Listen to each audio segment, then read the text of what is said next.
Bienvenido. Agradezco a Dios esta oportunidad que tenemos semana tras semana de estar conectados para que juntos dediquemos este tiempo de todo corazón para adorar al Señor y para escudriñar su palabra. Estamos desarrollando una nueva serie que hemos iniciado la semana pasada, muy interesante. Le hemos titulado Somos la Iglesia y en el día de hoy estaremos entonces avanzando en nuestro segundo tema. Te animo entonces a que permanezcas en sintonía, que prepares tu corazón y adores al Señor. Acompáñame orando en esta mañana para que le pidamos al Señor que Él sea el que vaya delante de nosotros. Padre, gracias por darnos hoy nuevamente la vida.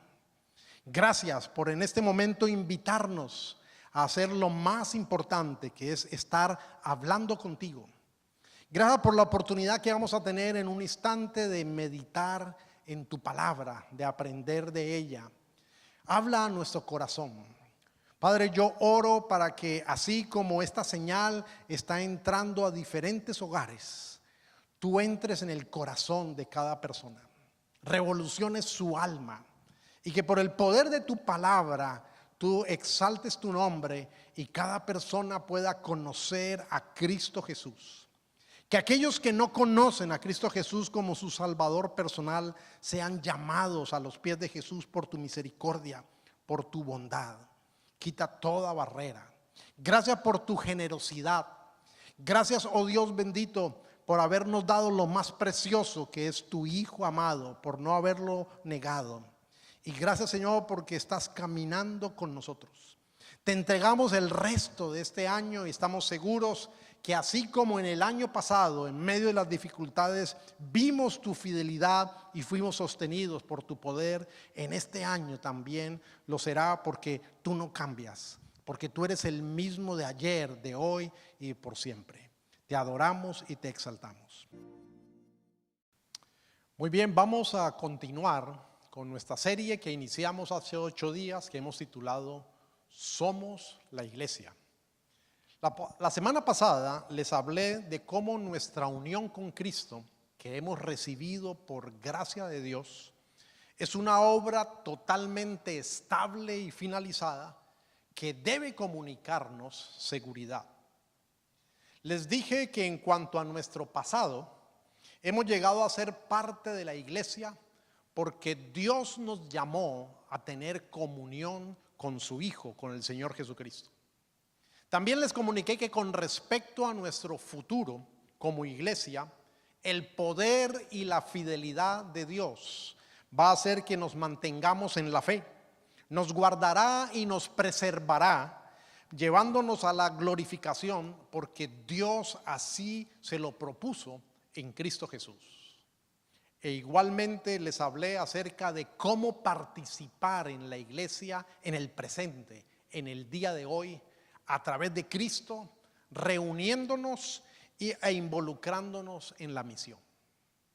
En el día de hoy quiero hablarles del desafío que tenemos como iglesia en el presente, en nuestra práctica, en nuestra vivencia como cristianos. Por eso el título para el día de hoy es Somos la Iglesia santa pero imperfecta. El águila es el ave reina de las alturas. Es capaz de desafiar las más fuertes corrientes del aire y aprovecharse de ellas para encumbrarse en la parte más elevada. Cuando está en picada para cazar, dicen los expertos que puede alcanzar hasta 100 kilómetros de velocidad. Su excelente vista y sus poderosas garras son armas mortales para sus víctimas. Sin embargo, hay un tiempo cuando el águila tiene temor de volar, cuando es todavía dependiente en el nido de ser alimentada. Y sus padres, tanto el macho como la hembra, identifican el tiempo adecuado cuando su pichón ya debe lanzarse al aire a volar y tienen que empujarlo literalmente, molestarlo, hacer que se chuce con objetos puntudos dentro del nido cuando llega el tiempo. Aunque la obra de Cristo es perfecta y finalizada, la iglesia ha sido apartada por Dios completamente, pero en la práctica la iglesia está librando una batalla porque la iglesia es imperfecta. Vamos a mirar esto en la primera carta a los Corintios y voy a leer desde el versículo 10 hasta el versículo 17. Les suplico, hermanos, en el nombre de nuestro Señor Jesucristo, que todos vivan en armonía y que no haya divisiones entre ustedes, sino que se mantengan unidos en un mismo pensar y en un mismo propósito. Digo esto, hermanos míos, porque algunos de la familia de Cloé me han informado que hay rivalidades entre ustedes. Me refiero a que unos dicen yo sigo a Pablo, otros afirman yo a Apolos, otros yo a Cefas y otros yo a Cristo. ¿Cómo? ¿Está dividido Cristo? ¿Acaso Pablo fue crucificado por ustedes? ¿O es que fueron bautizados en el nombre de Pablo? Gracias a Dios que no bauticé a ninguno de ustedes, excepto a Crispo y a Gallo, de modo que nadie puede decir que fue bautizado en mi nombre. Bueno, también bauticé a la familia de Estefanás. Fuera de estos, no recuerdo haber bautizado a ningún otro, pues Cristo no me envió a bautizar, sino a predicar el evangelio, y eso sin discursos de sabiduría humana, para que la cruz de Cristo no perdiera su eficacia. La iglesia ha sido redimida completamente por Cristo. Y desde la perspectiva divina, desde la perspectiva de Dios, la iglesia es santa y perfecta, pero todavía en su vivencia, en su práctica, es imperfecta y quebrantada. Su contexto es este mundo, que es un mundo caído. Está compuesta por pecadores, como cada uno de nosotros. Pablo le escribió esta carta a los Corintios en su tercer viaje misionero, cuando él se encontraba en la ciudad de Éfeso. Él había fundado esta iglesia en su segundo viaje misionero y había permanecido en la ciudad durante 18 meses, lo cual le dio un buen conocimiento de cuáles eran las características de esta iglesia. Cuando él escribe esta carta que nosotros conocemos como Primera de Corintios, ha sido ya previamente informado de la serie de divisiones que están creciendo hacia el interior de la iglesia. Además de eso, ya ha habido un cruce de correspondencia. Se nos dice en el capítulo número 5 de esta misma carta que el apóstol había enviado previamente una carta de la cual nosotros no tenemos conocimiento en la Biblia. Y en el capítulo 7 también se nos informa que Pablo está contestando preguntas que la iglesia le ha enviado de manera escrita a través de correspondencia. Déjame decirte de una manera rápida cuáles eran las profundas dificultades que la iglesia de Corinto tenía. Había divisiones entre los creyentes. Se habían formado especie de facciones, de partidos alrededor del predicador preferido que cada grupo estaba siguiendo.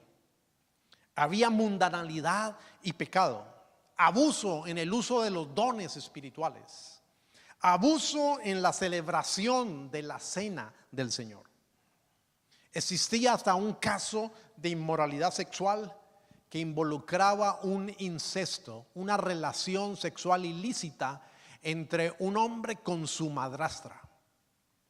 Había una actitud de pleito que estaba llevando a los miembros de la iglesia a tener que recurrir a los tribunales civiles por causa de que entre ellos se habían defraudado siendo deshonestos. A todo esto se sumaba una serie de preguntas y de dudas en temas muy importantes en la fe que los miembros de la iglesia le habían escrito al apóstol. En el día de hoy yo voy a referirme solo a la primera dificultad, las divisiones en la iglesia de Corinto, y lo voy a hacer porque cuando leemos los primeros 17 versículos de este primer capítulo, es la única dificultad que a esta altura se nos menciona que aparece aquí. En esta iglesia, los creyentes se sentían atraídos por diferentes predicadores. Como todavía el Nuevo Testamento obviamente no se había escrito, ellos tenían que depender considerablemente de la predicación y de la enseñanza para asuntos internos de la iglesia y para interpretar asuntos del Antiguo Testamento para saber cómo aplicarlos. Por lo tanto, se habían formado estos grupos, estos especie de partidos, de facciones, y algunos seguían a Pablo por ser el fundador de la iglesia en la ciudad de Corinto. Pero otros preferían a un predicador llamado Apolos, un predicador elocuente, popular, que había tenido un ministerio dinámico en la ciudad. Un tercer grupo decía que eran seguidores de Cefas, o sea, del apóstol Pedro. Posiblemente lo habían escuchado en la ciudad de Jerusalén, porque no tenemos registro de que Pedro hubiera llegado hasta la ciudad de Corinto. O simplemente estaban escuchando sus enseñanzas de segunda mano. Y había un cuarto grupo que se autodenominaban que ellos eran seguidores únicamente de Cristo, como si fueran los únicos verdaderos cristianos dentro de esta iglesia. A pesar de que todos estos predicadores estaban unidos en su mensaje, posiblemente las características de su personalidad atrajo la atención de personas diferentes. Ahora la iglesia realmente se encontraba en tremendo peligro de generar una especie de cisma, de gran división.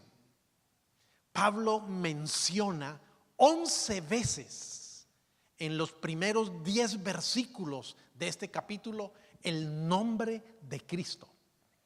Yo los he contado en la nueva versión internacional. 11 veces aparece el nombre del Señor en 10 versículos. De esa manera Pablo está aclarando y está enfatizando lo que todo predicador debe enfatizar. El mensaje es más importante que el mensajero. Y gracias a Dios, el mensaje cristiano no es algo, sino que es una persona, es Cristo mismo. Y cada uno de los cristianos debemos enfatizar esto. El mensaje es más importante que el mensajero y nuestro mensaje es Cristo mismo. Permítame hacer una aplicación a raíz de esto que estamos descubriendo de la iglesia en Corinto. Hoy tenemos muchas oportunidades para adorar. El mundo del internet nos permite conectarnos con todo el globo terráqueo y tenemos miles de oportunidades para adorar. Pero peligrosamente podríamos caer en el juego de mi predicador preferido. Por lo tanto, en esta mañana yo quiero decirte, asegúrate de que tu aprecio o tu admiración por algún maestro, por algún predicador o por algún escritor cristiano no te guíe al orgullo espiritual.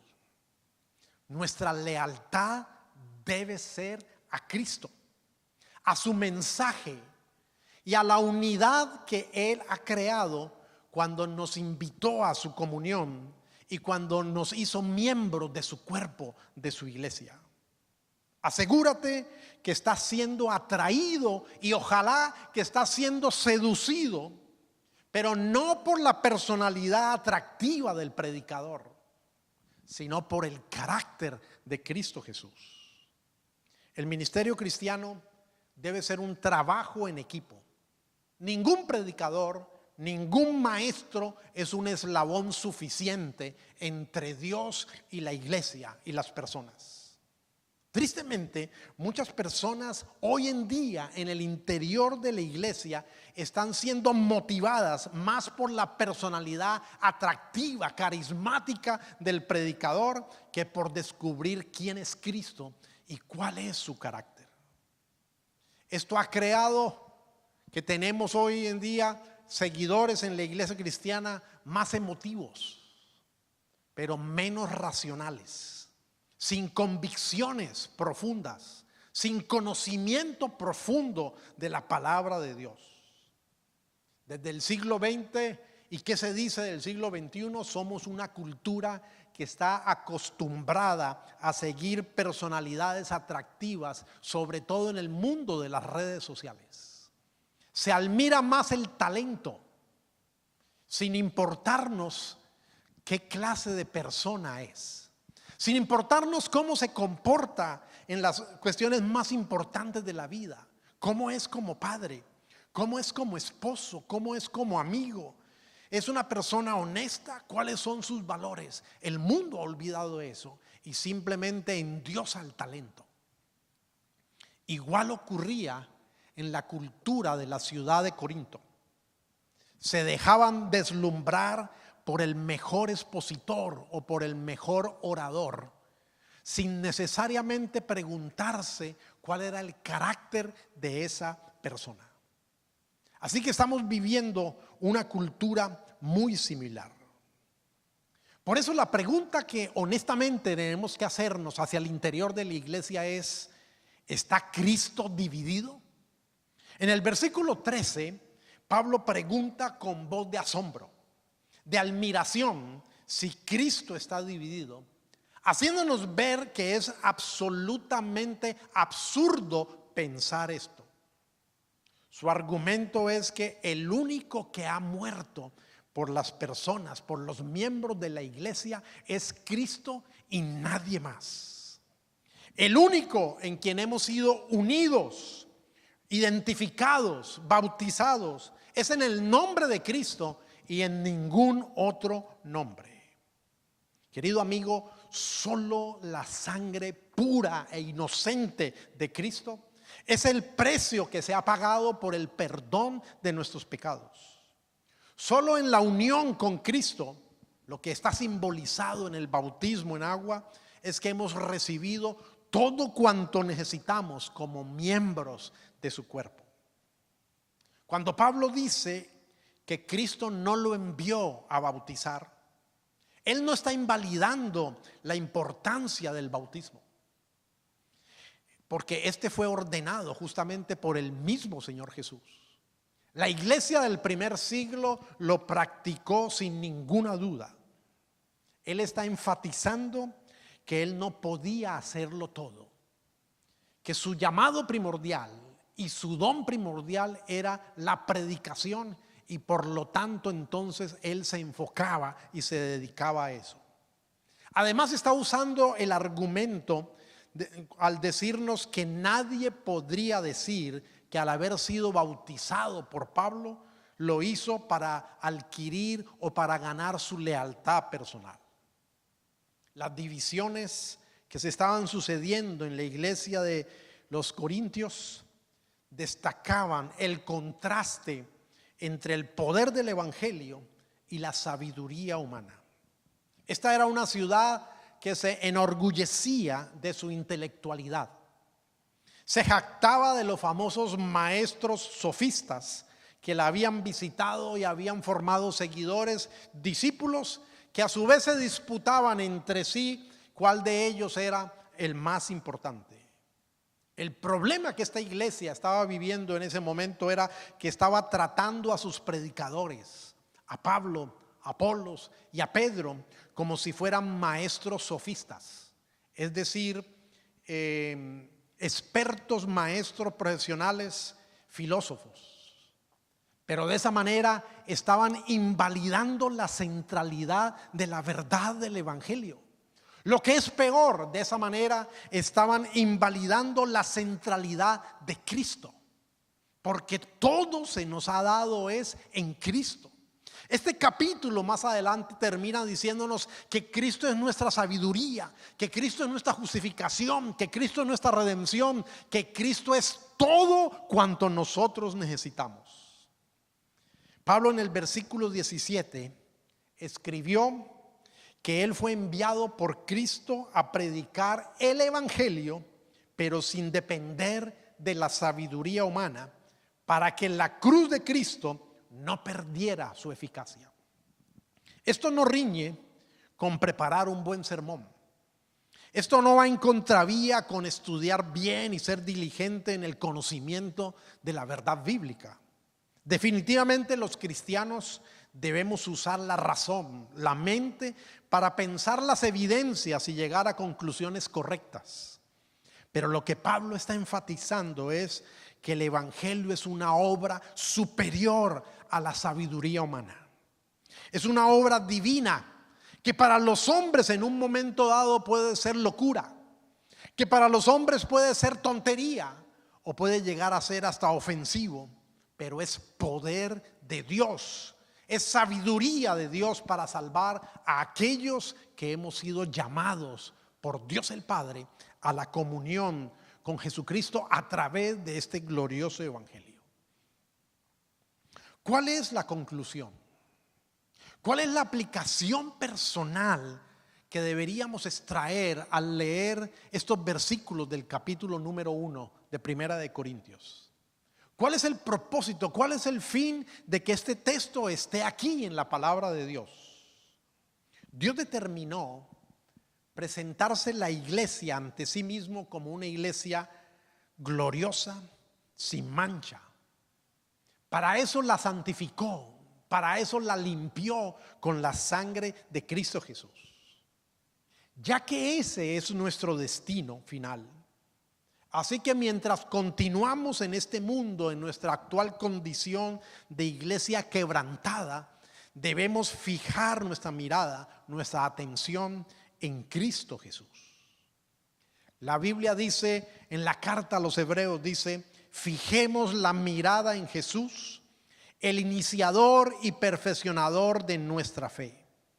Ese debe ser nuestro principal enfoque como iglesia y como miembros individuales. Para esta conclusión quiero tomar algunos versículos del capítulo 1 de esta carta. El versículo 7 dice así: de modo que no les falta ningún don espiritual mientras esperan, observe que lo he subrayado, mientras esperan con ansias que se manifieste nuestro Señor Jesucristo. El versículo 9 dice, fiel es Dios, y también lo he subrayado, dice, quien los ha llamado a tener comunión con su Hijo Jesucristo, nuestro Señor. Nuestro enfoque definitivamente debe ser crecer en el conocimiento de quién es Cristo, de cuál es su carácter. Permíteme hacerte esta pregunta con toda honestidad, porque también me la hago a mí mismo. ¿Te estás enamorando más y más de Cristo? Porque puede ser que el tiempo pase, puede ser que pasen los días, los meses, los años.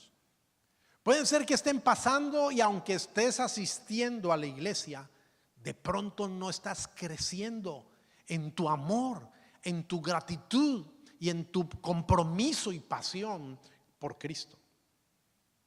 El ruego que Pablo hace en el versículo 10 es una consecuencia, se desprende de lo que él ha dicho en el versículo anterior, en el 9, de haber sido llamados a la comunión con Cristo.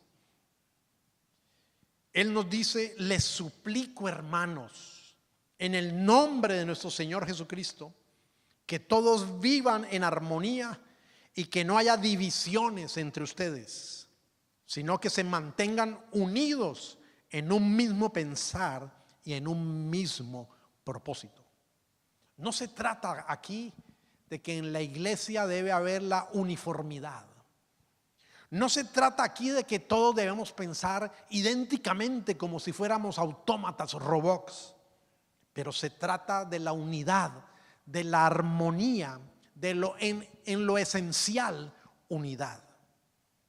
Cristo se ha convertido en tu pasión personal.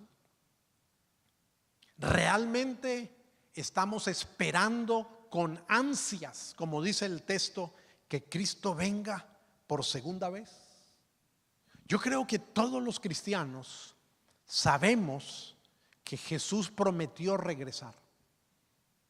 Pero posiblemente en nuestro corazón anhelemos que su retorno sea después de nuestro tiempo. Porque posiblemente tenemos tantos planes, tantas metas, tantos logros por alcanzar, que aunque sabemos del regreso de Jesús, en nuestro corazón, hasta de manera oculta, estemos pensando, ojalá sea después de mi tiempo. Querido amigo, la unidad, la dedicación, el compromiso, la entrega, la pasión serán un resultado en nuestra vida.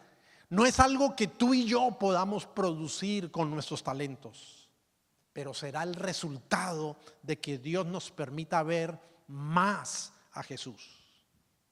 Quiero animarte en este primer mes del año. Quiero animarte a que comiences a leer algún evangelio con detenimiento, con expectativa para ver a Cristo revelado en él. Cualquier parte de la Biblia te hablará de Cristo, pero indudablemente que los evangelios lo hacen de la manera más clara y más directa, porque son relatos de su vida y de su obra. Personalmente me he propuesto en este mes de enero a estar leyendo nuevamente el Evangelio de Juan. Y lo estoy haciendo con entusiasmo y con detenimiento, tratando de ver las características de Cristo, las decisiones de Cristo, las actitudes de Cristo, las palabras de Cristo, sus respuestas. Este es el evangelio que en su enfoque, en su perspectiva, nos revela con mayor claridad la divinidad de Jesús. Solemos tener, como miembros de la iglesia, solemos tener tantos motivos de oración, tantas peticiones que pudiéramos hacerle a Dios esperando que Él nos escuche y nos conceda en su favor. Seguramente muchas de ellas válidas e importantes, pero sin lugar a dudas la más importante de nuestras peticiones debe ser que Dios el Padre nos conceda conocer mejor a Cristo, poderlo ver con los ojos de la fe en todo el esplendor de su hermosura y de su grandeza, como está revelado en el mensaje del evangelio. Uno de los encuentros que Jesús tuvo con alguna de las personas y que está registrado en el evangelio de Juan, capítulo 4, que más me atrae a mí, que más me seduce, que más me llama la atención, es justamente el encuentro con la mujer samaritana. Sin lugar a dudas, este es un relato histórico de cómo la gracia de Dios es capaz de alcanzar de manera soberana a alguien y traerlo a la fe en Cristo Jesús. Eso fue lo que sucedió con la mujer samaritana. Pero también podemos hacer una aplicación para nosotros como cristianos, de cómo necesitamos poder ver a Jesús con más claridad. Teniendo revelado en la Escritura al Señor, muchas veces no lo vemos, muchas veces no lo conocemos. La mujer samaritana, como una persona no nacida de nuevo, como no creyente, al comienzo tuvo a Jesús delante de ella sin poder saber que era el Mesías, sin poder saber que era el Salvador, sin creer en él, sin conocerle.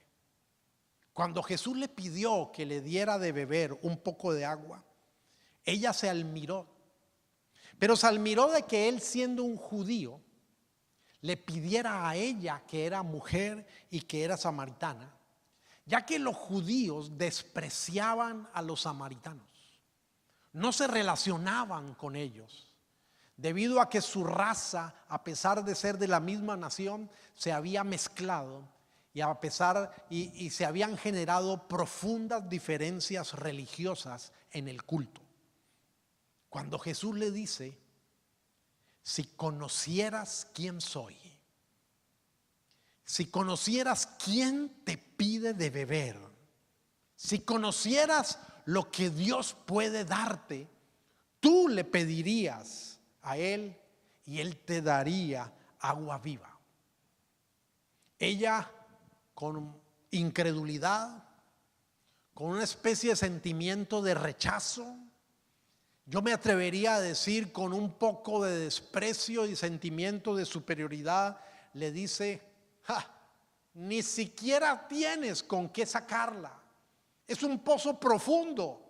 Así que, ¿cómo me vas a poder dar algo? ¿Cómo me vas a poder dar esa clase de agua de la cual me estás hablando?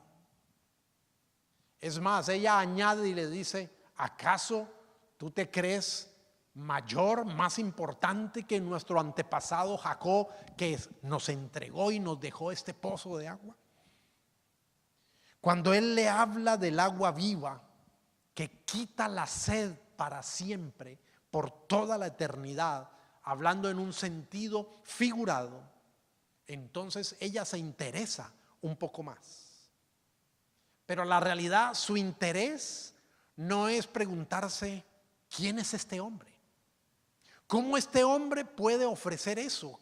¿Qué características él tiene? Sino que su interés estuvo en ella misma, en el beneficio, en simplemente recibir un agua que le iba a quitar la sed y que iba a evitar que ella tuviera a diario que ir al pozo a sacar más agua.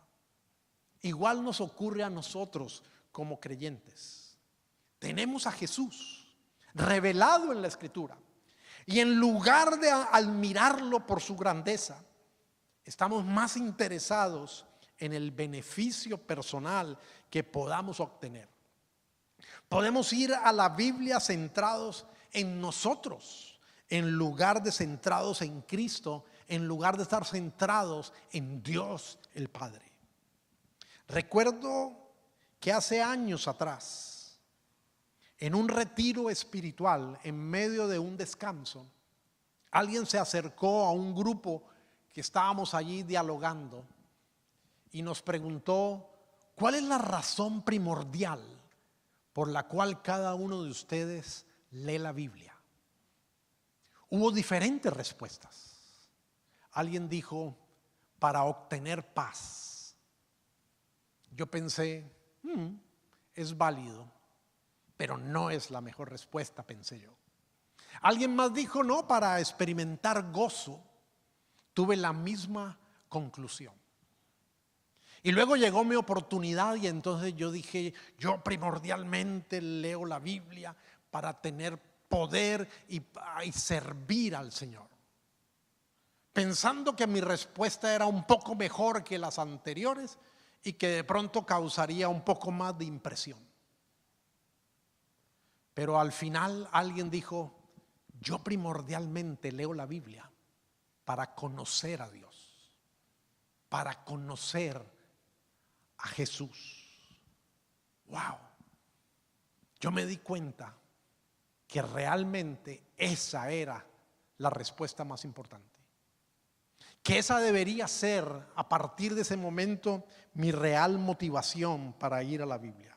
Hay una gran diferencia en ir a la Biblia para obtener algo de ella o para centrarme en Jesús y obtener a Jesús.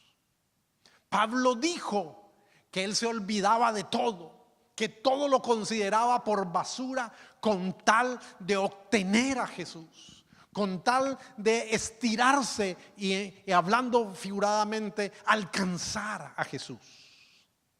Cuando la mujer samaritana descubre que Jesús sabe todo acerca de su vida, que Él sabe todo lo que ella ha hecho, que Él conoce absolutamente toda su vida, que Él sabe que ella ha tenido 5 relaciones amorosas fallidas, que está en una 6ª relación ilícita con un hombre que no es su esposo, ella se admira un poco más. Y comienza a pensar y dice: me parece, Señor, que tú eres profeta. Pero aún no entiende eso de adorar a Dios en espíritu y en verdad. Porque Jesús comienza a decirle que ha llegado la hora de que ni en el monte Gerizim ni en Jerusalén se adora a Dios, sino que Dios busca a adoradores que le adoren en verdad, en espíritu y en verdad. Eso es mucho para ella en ese momento, todavía no lo entiende. Y entonces ella dice: cuando venga el Mesías, Él nos aclarará todo, Él nos explicará todo. Y qué cosa tan hermosa, porque Jesús le dice: yo soy el Mesías, yo soy el que habla contigo. No hay palabra después de eso que ella haya pronunciado. El Evangelio no registra que ella manifestó alguna expresión. Simplemente que ella dejó el cántaro, dejó el motivo por el cual había ido al pozo a obtener un poco de agua, y se fue al pueblo a decirle a la gente: vengan y vean que hay un hombre allá que sabe todo lo que yo he hecho. Se olvidó del motivo de su vergüenza, de su pasado fracasado, de su pecado, de lo que ella escondía, y comenzó a decirles casi con certeza: ¿no será este el Mesías, el Cristo? Por la gracia de Dios, ella había pasado de la ignorancia, de la incredulidad, de la indiferencia, del desprecio. Ella había venido ahora al interés, a la admiración y casi a la certeza de quién era Jesús. Esto indudablemente es obra solo de Dios, trayendo a alguien de la incredulidad a la fe. Pero no será, en una manera de aplicación para nosotros, que aquellos que ya creemos en Cristo, que ya somos parte de su iglesia, también necesitamos crecer y conocerle mejor, enfocarnos más en conocerle, porque al hacerlo lo amaremos. Nuestra gratitud crecerá y nuestra obediencia se perfeccionará, y aprenderemos a esperarle, como dice el texto, con ansias. Que el retorno de Cristo se vuelva un anhelo creciente, un fuego que nos queme interiormente, que nuestra vida esté alineada por esa verdad del Evangelio.